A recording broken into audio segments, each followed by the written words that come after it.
今天我们要讲述一个关于凤凰的故事。这是一只从政治的灰烬当中一次又一次浴火重生，最终飞上权力巅峰的凤凰。它的名字叫做高市早苗。2025年，他干了一件惊天动地的事儿，他成了日本开天辟地头一位女首相。但你要是觉得这是欧美政坛常见那种举着彩虹旗高喊男女平权口号的自由派女政客，可就大错特错了。她是一个铁杆的日本民主主义者，是传统价值观的卫道士，外头都管她叫做极右翼的鹰派。她这一路走过来，玩重金属摇滚乐，飙摩托车，把一部100多年历史的老古董的《道德经》教育敕语当作是人生指南一样供着。她明明是一个非常成功的职业女性，却坚决反对夫妻各用各的性，觉得那样的话会破坏家庭的和谐跟幸福。他跟他的人生导师前首相安倍晋三一块儿喊了一个口号，叫做夺回日本。听着就特别带劲这个词儿，对不对？但问题是他到底想要夺回一个什么样的日本？他这马上就要上台执政，对于日本来说，到底是吃了一颗还魂丹，还是打开了潘多拉那个装满了各种麻烦的魔盒？这位日本版的铁娘子，她不晓得为什么会在我心目当中一直有一个这样的形象，就是一位顶级的摩托车的机械师，穿着时髦的机车夹克，手里拿着最先进的电脑诊断仪跟各种精密的仪器，但是他俯身在捣鼓的是一台早就应该进博物馆的以及锈迹斑斑的古老的大日本帝国的引擎。而他的目的呢，是想用手头这些现代化的家伙事儿，把老家伙能够修好改造甚至升级，然后重新点火上路。那今天这个视频，我们就和大家一块儿把这个引擎盖掀开，看看里面到底是一个什么样的构造，又到底有多么的复杂，又到底藏着多少风险。那我们还是要先回到故事的起点，回到那个把它锻炼成今天这个铁娘子的最初的那个熔炉。高市早苗这个人的源代码，其实在他童年的时候就已经写好了，两条主线，一条是现代日本工业的螺丝钉的精神，另外一条是古老的大日本帝国的道德律令。1961年，奈良一个普通的中产家庭，他爸丰田汽车集团一个公司人，最后干到了大阪营业所的所长，典型的战后经济奇迹的产物，严谨忠诚，以公司为家。而他妈呢，是一个警察，是国家秩序跟法律的化身，是权威的代表。所以我们看一看这个家庭组合，老爸代表的是经济实力，老妈代表的是社会秩序。这两样东西从小就给高市早苗的脑子里面刻上了金科玉律，国家强大，社会稳定是天经地义，是最高价值。但真正给他的政治灵魂编码的还不止这些，是一份文件，一份明治天皇时期搞的教育敕语。那这个玩意儿在他家地位堪比圣经，因为高市早苗他自己回忆说，还没开始上学呢，他爹妈就经常对着他摇头晃脑的背诵全文，把这个当成是家庭教育的核心课程。一旦缓急，则义勇奉公，以服役天壤无穷之皇运。他自己在网站上写他的原话是这么说的：我喜欢看父母愉快的齐声吟诵的样子，这是在现代也应该受到尊重的正确的价值观。童年的回忆，这个话听着特别温馨，但这其实也就是理解他政治思想的钥匙。教育敕语的核心是啥？就是告诉你，天皇是中心，忠君爱国是最高道德，国家有事，你得豁出命去辅佐皇运。这样一种把个人完全融入国家大叙事，把为国牺牲当作是最高荣誉的道德观，可以说已经成了高市早苗的政治本能，刻进了他的 DNA 里面。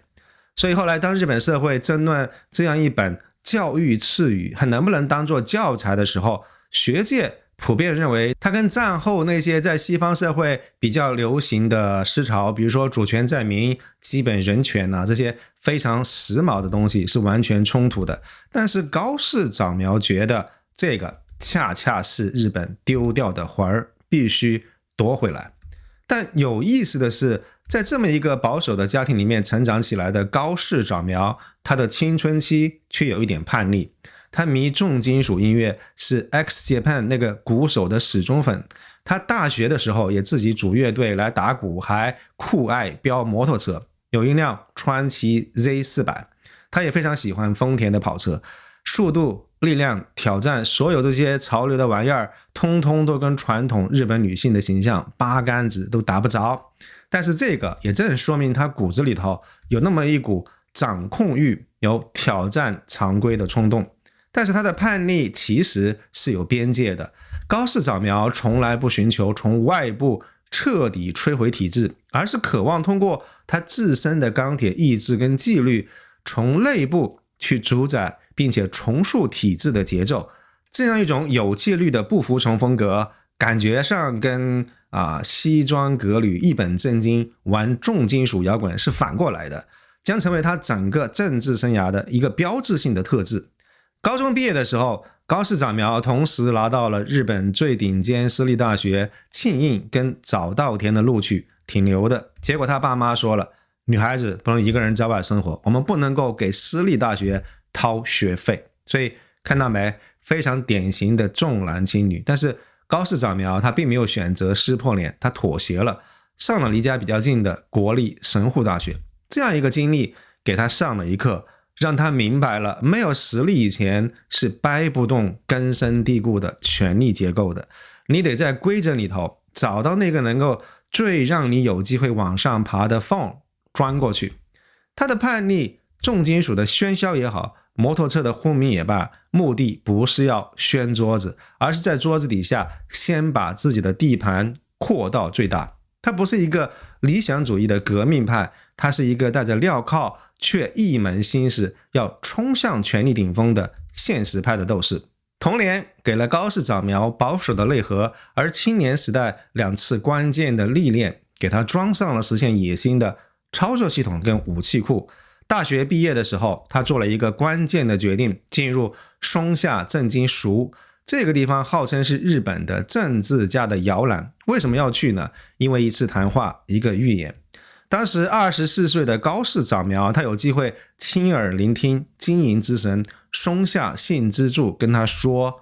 进入1990年代以后，日本将陷入长期不况。说这番话的时候是1985年，日本经济正在如日中天，泡沫正嗨的时候。这个话在当时听着像不像是疯话？但就这么一颗子弹，砰的一声，却打进了高市的脑子里头。他一下子悟了，商业繁荣可能根本就靠不住，真正决定国家命运的是底层的法度，是国家这台机器的根本的构造。松下这番话，把高市他个人的职业规划瞬间拔高到了拯救国家的一个使命级别。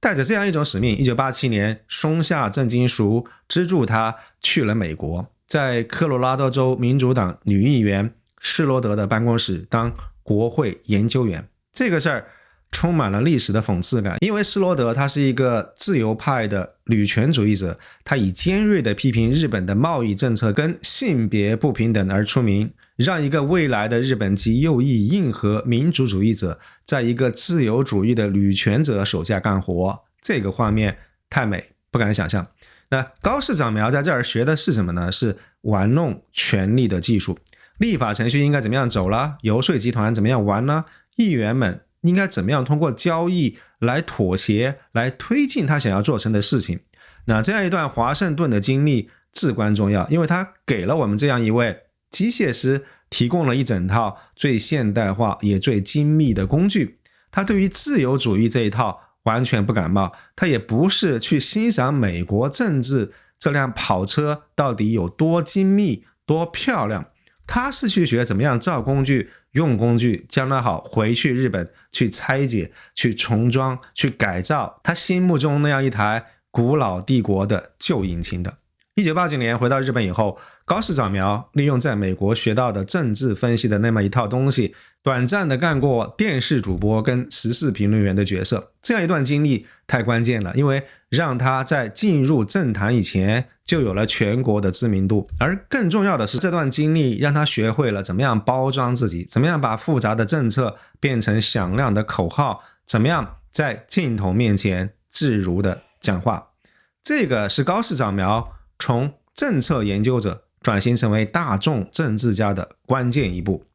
而要理解高市早苗的政治行为，就必须要深入剖析他的心理结构，他的核心驱动力就浓缩在那样一句非常响亮的政治口号里面：夺回日本。夺回日本，有中国网友戏称是 Japan is back again。 这个口号跟 MAGA 有异曲同工之妙。首先，它构建了一个失落的黄金时代的故事，它暗示日本以前有一个理想的形态，经济非常牛，文化自信，国民团结，但是后来不知道被谁被啥玩意儿给玩坏了。在他的叙事里面，这些原因多了去了，比如说和平宪法淹了日本的主权，左派媒体坏了日本的精神，外国势力的崛起渗透了日本的社会，还有那些非常坏的，你们这些非常坏的中国人，还有日本政客自己太软太怂了，等等等等。所以他的政治使命本质上是一场复国运动，就是要把日本从衰败的屈辱里面拯救出来，恢复成那个美丽的、强大的、成长的大日本帝国。这个也解释了为什么他在修宪、安保这些问题上强硬到了没有商量的余地，因为任何妥协在他看来都是对于夺回日本使命的一个背叛。在这样一种核心驱动力的政坛表现，让我们得以窥探他的几个非常关键的人格特质。第一，高度的竞争性跟打不死的小强精神。高市早苗的政治生涯失败是家常便饭，但是屡败屡战。1992年选输了，2003年又输了，但是每次跌倒都是他换个姿势再爬起来的机会。高市早苗其实早在2021年就首次尝试过竞选自民党的总裁，但是因为他不属于任何正式的派系，虽然被视为是安倍晋三的盟友，但是在各个派系都不愿意支持特定候选人的情况底下，他并没有获得足够多的支持。2024年总裁选举第一轮领先，最后还是惜败，但是他没有消沉，转头就重振旗鼓。2025年终于成功登顶。这样一种百折不挠的精神，是他能够在残酷的政治斗争当中活到最后并且胜出的根本。而第二个是对于男性权威的认爹心态跟非常巧妙的利用。高市早苗虽然是铁娘子的人设，但是他的权力的道路很大程度上是依附并且继承强大的男性权威。最典型的就是他跟安倍晋三的关系，他不仅仅是安倍政策的执行者，更是他思想的捍卫者。通过深度绑定安倍，他成功的把自己打造成了安倍路线最正宗的继承人。安倍去世以后，他更加巧妙地利用了保守派对于安倍的政治的乡愁，把安倍的遗产变成了是自己最重要的政治的资本。第三个是交易型的思维，他早期的政治生涯充满了现实主义的权力算计。一开始他是以无党派的这个候选人的身份当选，然后加入新进党，而最后1996年改换自民党。那在不同势力之间横跳，说明他把这个党派的归属只是当作工具，是实现个人目标的跳板。对于高市早苗来说，政治的目标只有一个，爬到权力中心去。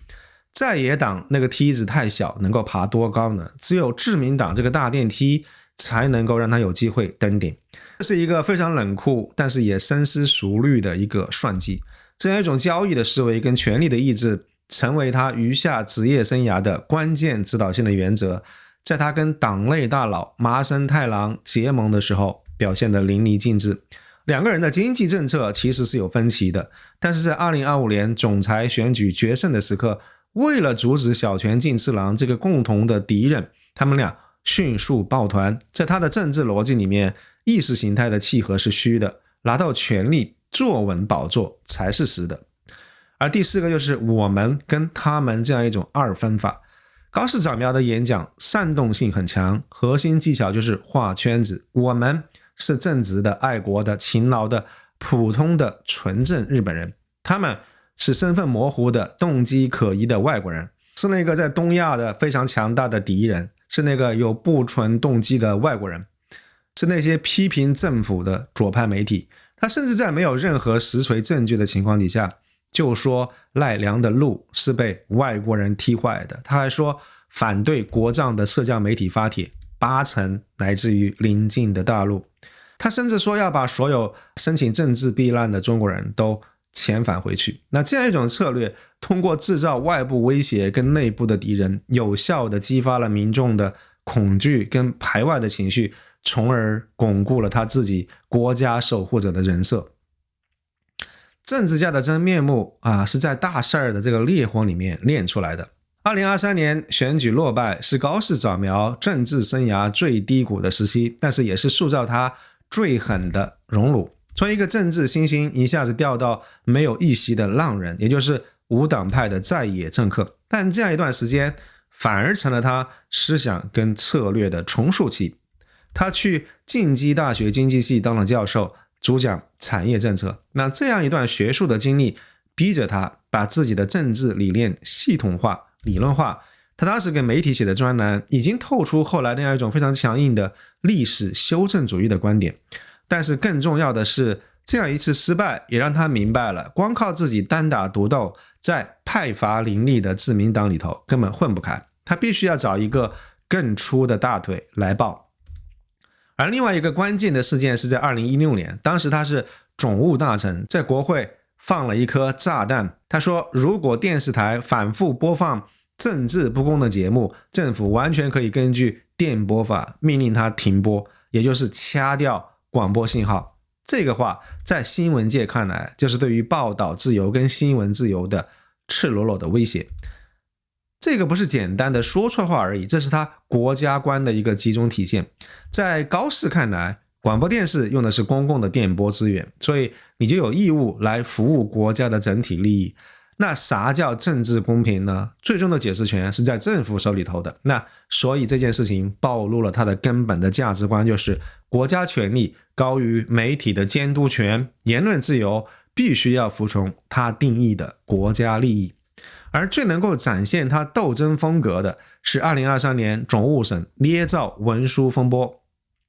在当时，在野党的一些议员曝光了一批据说是总务省内部的文件，指控在安倍内阁时期，高市早苗曾经深度参与了修改广播法的解释。那这个指控严重到足以让高市的政治生命彻底终结。但面对危机，高市玩了一个极高风险的策略。他在国会答辩当中斩钉截铁说，对手拿出来的这个文件根本就是捏造的，而且他立下重誓，如果不是捏造的，我就辞去议员的职务。当然可以，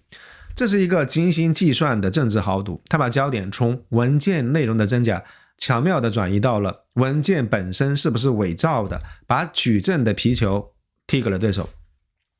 不管真相到底如何，他通过这样一种拿政治生命来赌一把的在国会当中的这个非常决绝的姿态，成功的在他的支持者心目当中塑造了自己又清白又勇敢的形象，而最终也非常成功的度过了危机。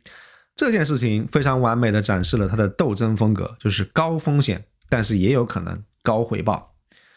然而要说最能够暴露他底层逻辑的熔炉，可能并不是这些在政坛上的大风大浪，而是他个人生活里面那样一段比电视剧还要狗血的婚姻。这个事儿比任何政治事件都更能够说明高市早苗是一个什么样的人。他跟同为自民党议员的山本拓那个婚姻是分分合合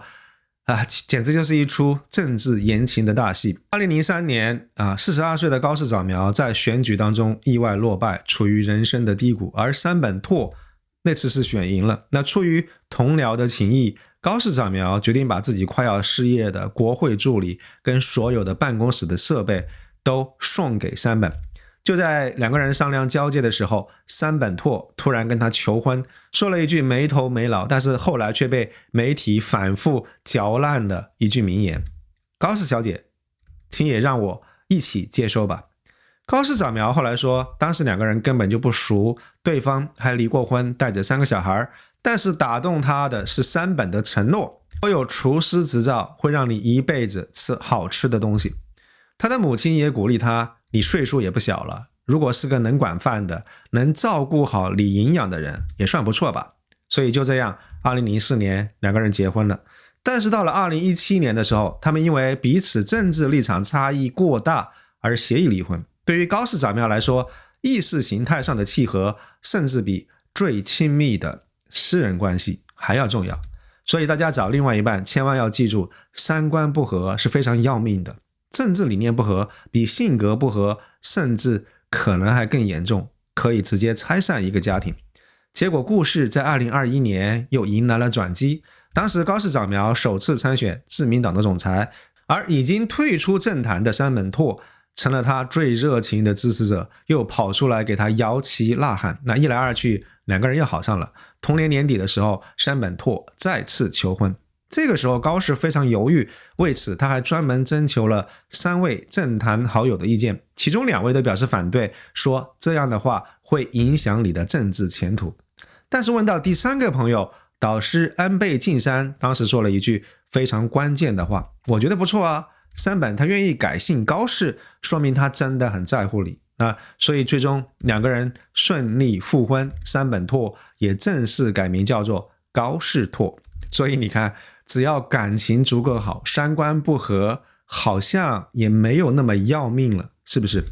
Anyway， 这样一段狗血婚姻其实也完美演绎了高市早苗身上那样一个深刻的悖论。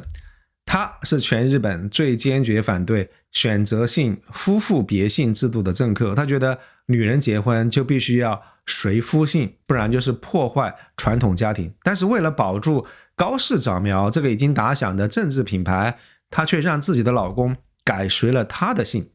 这看着是不是有一点只许州官放火的双重标准的意思啊？但是我们如果往他的世界观深处扒一扒，就会发现人家这套逻辑其实非常自洽。解开这个谜题的钥匙就是高市早苗的核心价值观不是平等，是等级。他反对夫妇别姓，是因为他觉得一个家必须有一个统一的姓氏，这个代表的是秩序。在这个规则底下，具体是跟谁姓，就完全取决于这个家庭内部的权力结构。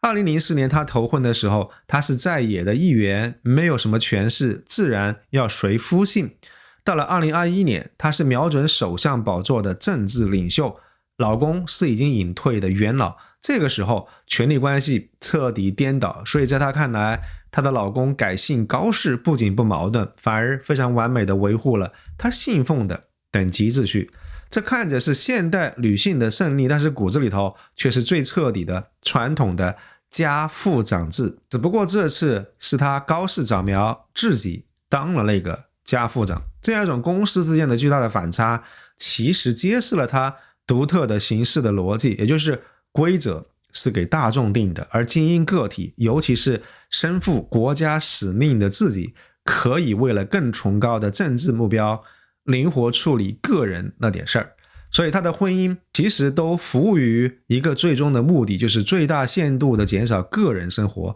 对于政治生涯的阻碍。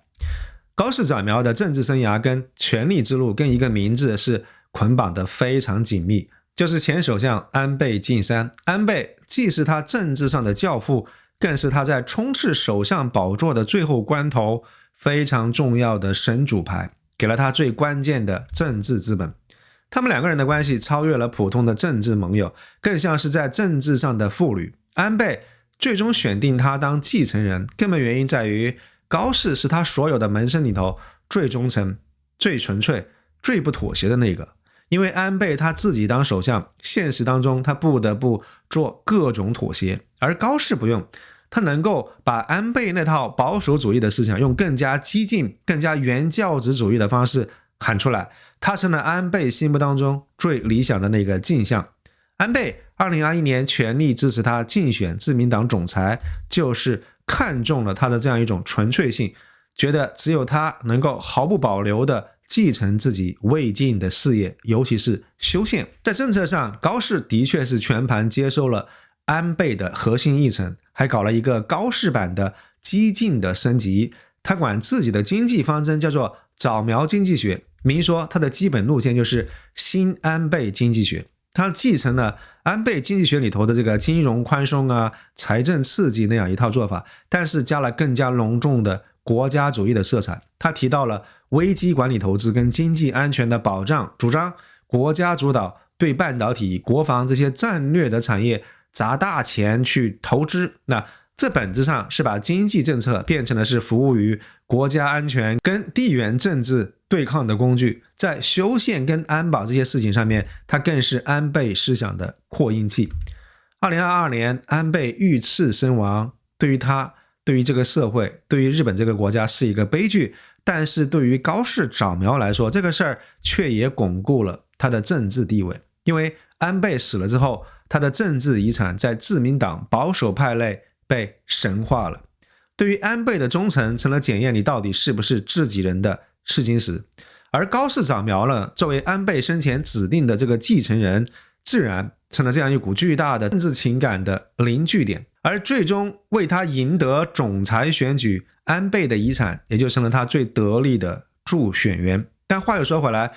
最终把他抬上自民党总裁跟首相大位的，却是他跟党内大佬麻生太郎之间这样一场非常纯粹的权力的交易。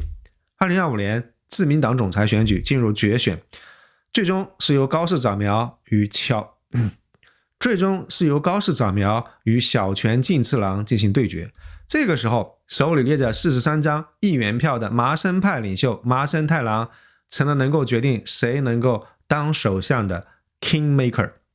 麻生最终选择了高市早苗，这个逻辑不是基于意识形态或者是政治理念，而是冷酷的政治的算计。因为麻生太郎的首要目标是要阻止代表新生代的小泉进次郎的崛起，小泉上台会严重削弱麻生这样一帮老家伙的影响力。而相比之下，高市早苗虽然政策激进，但是他没有自己的派阀，他上台之后肯定必须要依靠麻生这样一些实力派的支持，才能够坐稳首相的宝座。所以支持一个需要依附自己的高市早苗，比支持一个将来可能会挑战自己老江湖地位的小泉，对于麻生而言更加有利。所以这样一场政治结盟的背后，是心照不宣的政治分赃。高市早苗的确是赢了自民党总裁的位置，但是也从他上台的第一天起，就背上了跟党内大佬搞权力分赃的这么一个政治债。那高市早苗上台执政，标志着日本彻底告别了战后那样一种和平主义和经济优先的老路，转进到了一个以国家主义为内在驱动力，以地缘政治对抗作为典型表现的一个高市的时代。在国内，它的核心任务就2个字：修宪。特别是改宪法第9条，把自卫队正儿八经的命名为国防军，给日本在海外动武扫清法律的障碍。他还要搞全面的反间谍法，给政府更大的监控权。当然了，这个也会让很多人担心日本的公民自由还要不要了。他的早苗经济学本质上就是把经济彻底变成是国家安全战略的附属品，最终的目的不单单是单纯的经济增长，而是要建立一个能够在地缘政治冲突的背景底下活下来、能够竞争的、能够打赢的战时经济的基础。社会的层面，它肯定要推动改教科书，弘扬爱国心，淡化或者是重新解释日本的侵略历史。那与此同时，它对于移民的强硬态度也有可能会让日本社会的排外情绪更加严重。而国际上，高市早苗内阁成立的时候，会等同于一块大石头直接砸进了亚太地缘政治的这个池塘里头。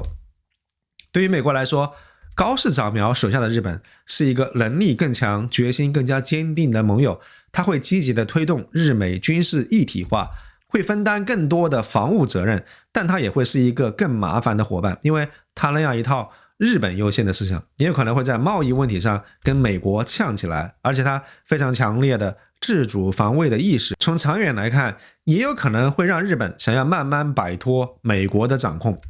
而对日关系嘛，那基本上注定是要进入前所未有的冰河期。他毫不掩饰的把中国当作是日本最主要的战略威胁，在台湾、钓鱼岛这些核心利益问题上，他寸步不让。这个会彻底冻住两国高层的政治往来，并且会急剧升高军事误判跟冲突的风险。对于台海局势，高市早苗想要从根本上改变日本长期以来的战略模糊。他曾经明确说过，台湾有事就是对日本构成存亡危机的事态。所以可以想象，日本会在政治上跟军事上实质性的提升对于台湾的支持，比如说提高官方交流的级别，跟美国制定更加详尽的联合作战的计划等等。高市早苗手下的日本会成为台海地区一个强大的威慑力量，但是这个也会让日本自己被卷进未来台海冲突的可能性大大的增加了。但就在所有人都觉得这位新任女首相肯定要撸起袖子把强硬的人设进行到底的时候，他反倒给你来了一个急刹车。最新的消息，他打算放弃10月份去参拜那个备受争议的靖国神社。所以没想到吧，所有人都以为他要一条道跑到黑的时候，他偏偏在第一个弯道就松开了油门。各位，你可千万不要把这个当作是他服软了，或者是他的思想觉悟提高了，根本不是那么一回事儿。这个完完全全就是一次计算过政治成本跟收益之后做出的一个非常现实的选择。所以大家可以琢磨一下，人家高市早苗现在是日本后任首相了，他不是那个可以随便放炮的议员了。他要是前脚刚刚迈进靖国神社的门，我想后脚日本外交部的电话估计就会被打爆了中国、韩国这些邻国立马就得炸锅，外交的危机会瞬间引爆。这还不算，就连最重要的盟友美国估计也得皱皱眉头。那这样一通折腾下来，他还有多少精力去推动他最核心的政治议程，比如说修宪、安保、经济这些大事儿，不全都被搅黄了吗？再说了，他也不是一个人在战斗，因为他的执政联盟里头还有一个公民党。公民党是一个和平主义的这个底色，所以如果你高市早苗非要去参拜靖国神社的话，不等于直接打盟友的脸吗？这个政治联盟还要不要维持下去了？所以你看，这个决定恰恰暴露了高市早苗作为一个成熟政客的看家本领。战术上那叫一个灵活绝对的现实主义，像他那样一套极右翼的意识形态的表达，跟他更核心的战略目标，也就是稳住权力推行国策撞车的时候，他绝对有那个狠劲儿，能暂时把意识形态揣回到自己兜里去，先保障战略目标的达成所以这下子全世界应该都能够看明白了，高市首相给外界释放了一个特别复杂的信号，在战略大方向上，他是一个可以预测的鹰派，是一个狠角色，我们就等着他继续强硬吧。但是在具体操作上，在战术的层面，他可能是一个你根本就摸不透的现实主义者。为了达到他的最终战略目标，该妥协的时候，他是真的会妥协。所以我们最后可以给我们的高市早苗首相来一个定位，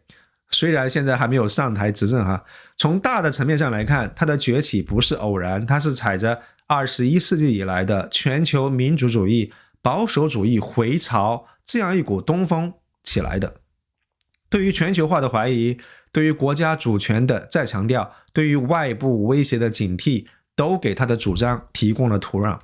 过去10年，中日经济跟军事实力的此消彼长，中国的崛起是彻底打破了东亚原来的战略平衡，也催生了日本国内对于国家安全的焦虑。从这个角度来看，高市早苗是日本这个时代的精神代言人。但是如果要把他的成功全部都划给时代，那我们还是把他给看扁了，因为有他这种想法的日本政客不止他一个，为啥只有他成功了呢？这个还要归功于他那样一套源自于教育赐予的一个坚定的历史使命感，在不断的职场的生涯的挫败里面锻炼出来的惊人的韧性，对于权力游戏的精通，还有就是把安倍的精神遗产变成是自己政治资本的一个卓越的操作的能力。他既是时代的产物，他更是动手改造这个时代的那个狠人。所以高市早苗他如果开始执政的话，长期影响会是什么呢？是治好了日本的时代病，还是会打开了一个潘多拉的魔盒呢？支持他的人会说他是一个非常勇敢的改革者，是把日本从战后那样一种精神俘虏的状态当中解放出来的英雄，会让日本变成一个能够保卫自己的正常国家，重拾民族自尊心。